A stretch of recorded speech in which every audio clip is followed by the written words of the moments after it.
కాబట్టి చాలా బాగుందండి. Superb lyrics. థ్యాంక్ యూ అండి. అందరికీ నమస్కారం. ముందుగా డైరెక్టర్ గారు వంశీ గారి గురించి చెప్పాలి.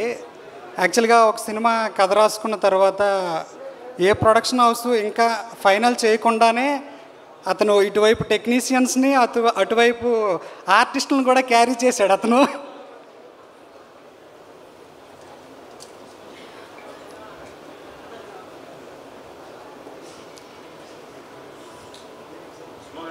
అంత సడన్గా ఆపేశారు. సాయి కుమార్ గారు వస్తే మౌనం పాటించాలి టైప్లో టప్మని ఆపేశారు.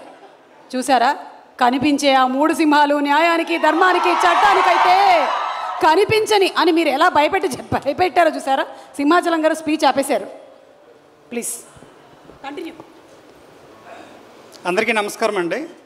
ముందుగా డైరెక్టర్ గారు వంశీ గారి గురించి చెప్పాలి. ఇందాక చెప్పినట్టే తను సినిమా కథ రాసుకున్న తర్వాత ఏ ప్రొడక్షన్ హౌస్ ఫైనల్ చేయకుండానే ఒకవైపు ఆర్టిస్టులని ఇంకోవైపు టెక్నీషియన్లు కూడా మెయింటైన్ చేశాడు అతను. ఆ ప్రాసెస్లోనే నాకు అనుదీప్ గారు వంశీ గారిని పరిచయం చేశారు. సాంగ్స్ రాయటం ఒక 2 years బ్యాకే కదా రాసి. సో చాలా హ్యాపీ అనిపించింది. నేను హనుమాన్లోన ఆవకాయ ఆంజనేయ పాట రాసిన తర్వాత అంత వైబ్ ఇచ్చింది. ఈ సినిమాలో 4 పాటలు రాశాను నేను.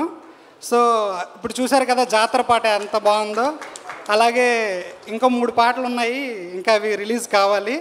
సో నాకు ఈ అవకాశం ఇచ్చిన డైరెక్టర్ వంశీ గారికి, సంగీత దర్శకులు అనుదీప్ దేవ్ గారికి చాలా థ్యాంక్స్ చెప్పుకుంటున్నాను.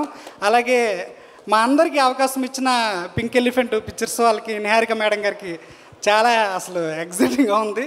చాలా థ్యాంక్ యూ మేడం. ఇలాగే చాలా కొత్త వాళ్ళందరినీ ఎంకరేజ్ చేయాలి.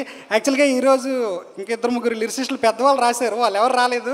చాలా హ్యాపీ అనిపిస్తుంది.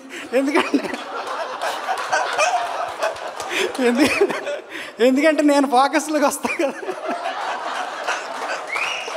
Thank you all.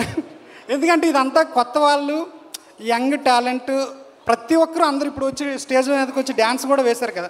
సో అందరూ కొత్త వాళ్ళే, అందరం ఫోకస్ అవ్వాలని ఉంటుంది లోపల. సో నాకు కూడా same feel. Thank you all. Very nice అండి. అంటే వాళ్ళు ఇవాళ ఇక్కడికి రాకపోవడానికి గల కారణం మీరేం చేయలేదు కదా.